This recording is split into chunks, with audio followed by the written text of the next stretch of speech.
Hello and welcome to Gamers Table, a discussion of tabletop role-playing games, war games, movies, books, and other related topics. Be warned, this show may contain some explicit material that may not be suitable for all audiences.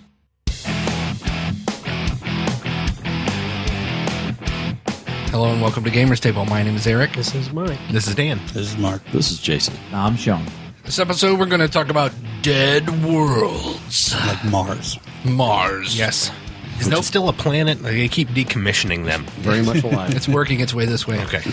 No, what we're talking about is primarily in fantasy role-play, primarily in Dungeons & Dragons. You have worlds that are really no longer supported. Abandoned by the owners of the world. Does that really make them a dead world, though? Well, that's what we're going to discuss. And I think that there's a lot of contention about this topic because essentially what you're getting down to is something that someone else loves still have merit? You know, we know firsthand that material that is not supported by its primary producer can still be fruitful and loved by the people who are involved in it. So, Very true. But before we get into the big one, The big one, I'll bring up Dark Sun. Dark Sun was effectively an abandoned, dead world as far as Wizards was concerned until they decided to resurrect it. So you've got people out there, I'm sure there are people who are still playing Dark Sun because it's what they love. There's still people out there not just playing it, but they're producing material for it, too. Right. But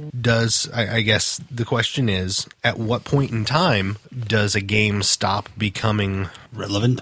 Well, I don't want to say relevant, but when does something stop becoming owned by the people who own it? The moment it comes out. Yeah. Well, I mean, okay, sure, you could define it that way. Yeah.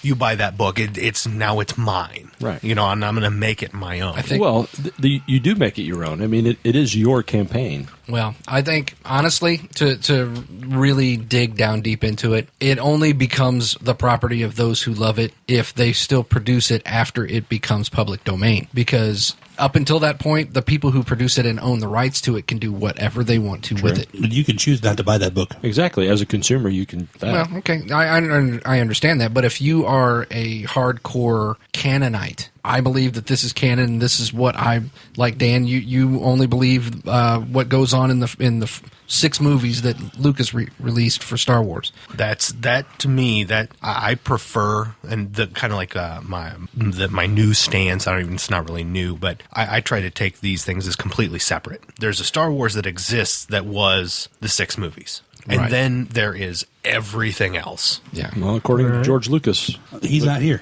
But according to George Lucas... He's not here. Oh, he's here. But according to George Lucas, the Clone just Wars don't- TV show is canon. Yes. So it's a really touchy subject, I think, because what you're doing is you're poking holes in people's beliefs. You know, when you say, "Oh, that's a dead world. That's a dead game." That's Well, yeah, 'cause that's people- completely irrelevant. People take it as like the knee-jerk reaction as being derogatory. Yes. You know, it's unsupported by Wizards of the Coast. Right. Well, Mike, here's a question. Has Greyhawk gotten better since it's, for these purposes, become a dead world, do you think? Yeah, I think it's benefited. That was kind of my thought whenever we were talking about this.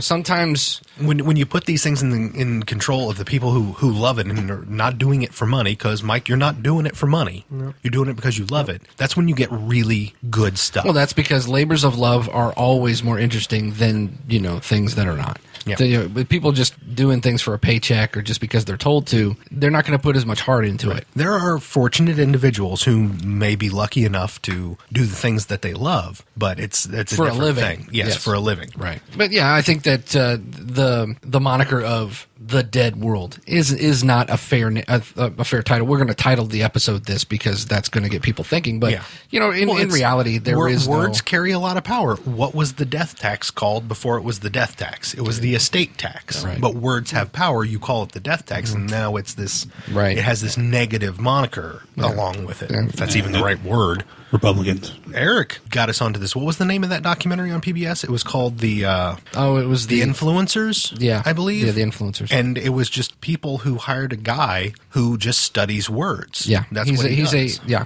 I know I know which guy we're talking about Yeah. too, and I can't remember. And he works. He has no political affiliation. He just does. He's a spin master, and he just knows how to Can't put think of words his name together.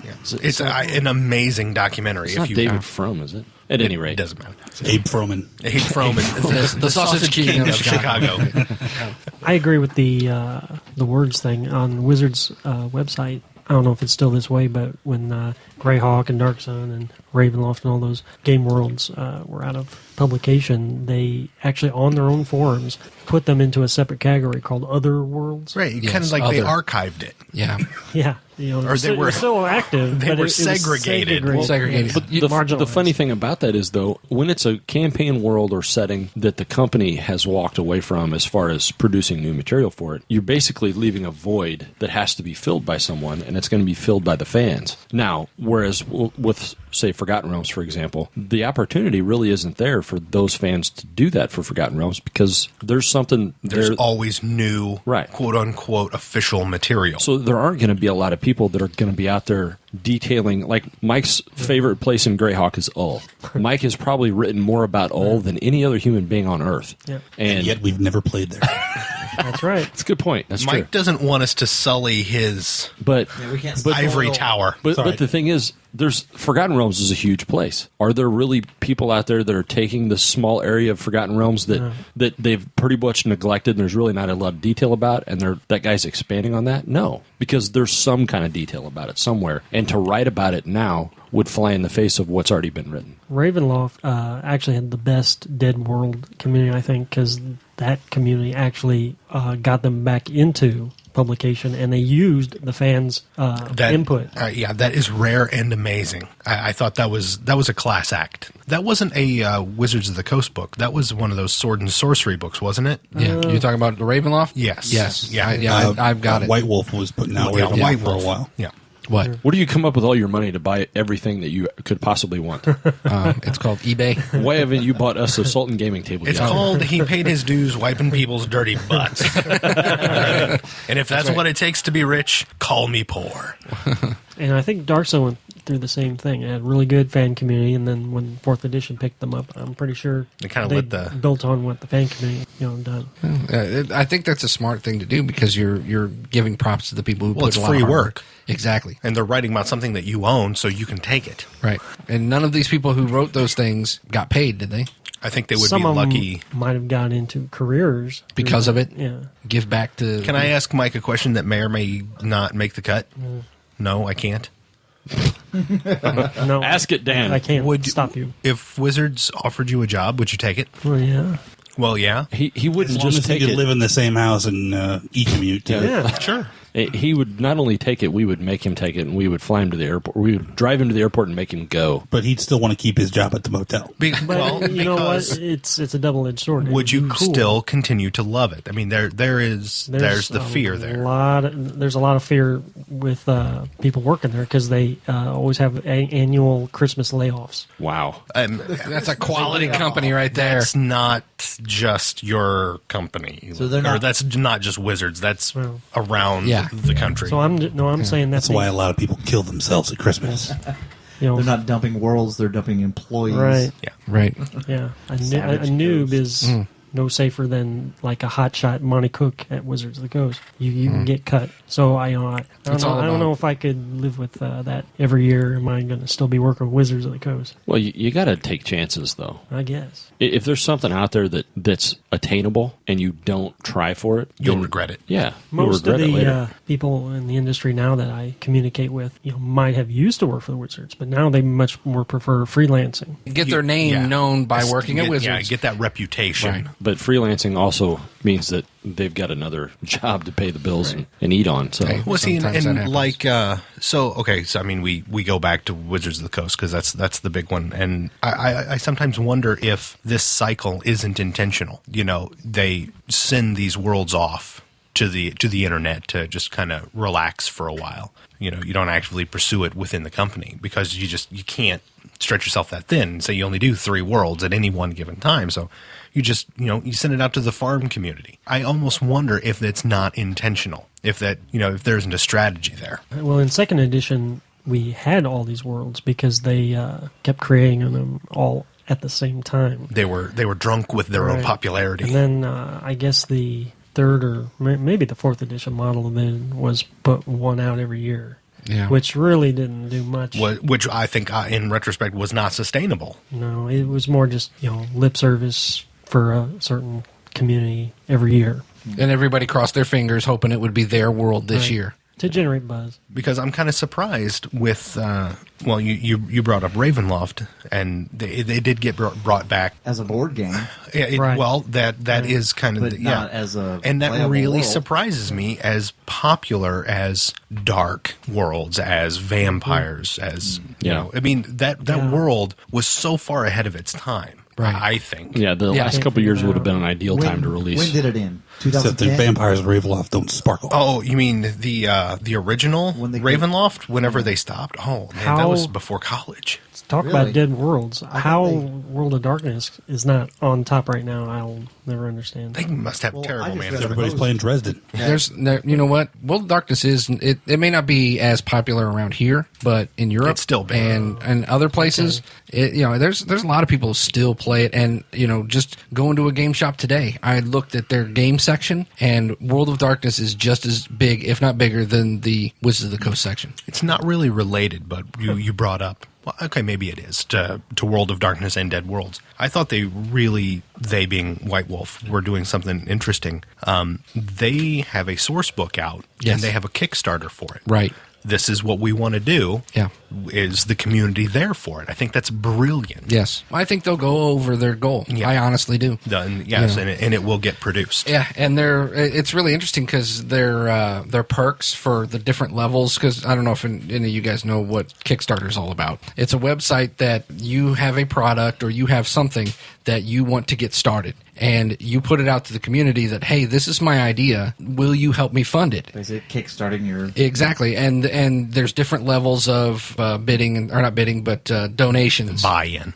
You buy in, and for this White Wolf book, at this level you get the PDF. At this level, you put in $10, you get the PDF. You put in $25, you get the book. If you put in $50, you get the book and your name in the book of either you or your character. nice. In the book, this is the group of people that helped us do this. So you get your name in the book. That's always nice. Well, you know. I just read a post that Wizard of the Coast has released about 28 worlds.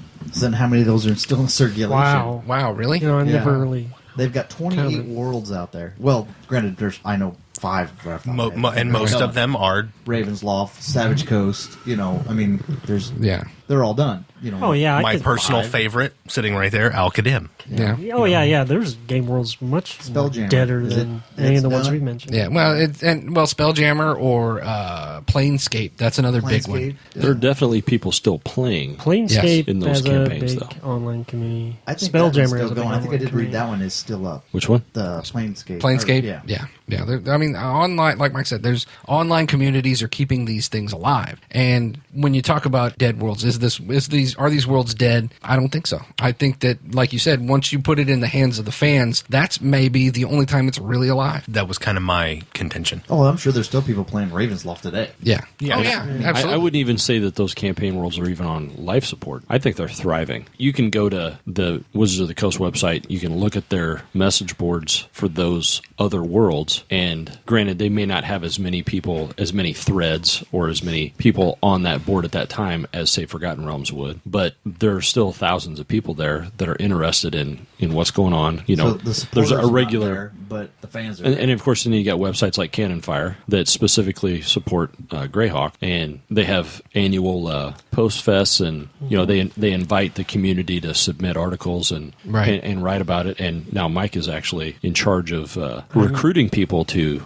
I'm the editor. Yeah, Mike's the editor now of Cannon Fire. So. Mike, you need a couple more jobs. yeah. He needs a couple more jobs that don't pay anything. Yes.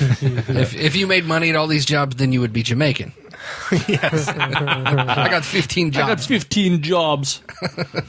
What is that from? You've never. It was from In Living Color. Yeah, in Living Color. You don't remember that? God, I got 3 jobs. What are you on vacation? What are you, cripple? You only got 3 jobs. And that's why we can't go live. Oh, that's That's the not bad. That's hilarious. we'll keep Come on. that. That's good. If we offended any Jamaicans, we apologize. If we have Jamaicans listening.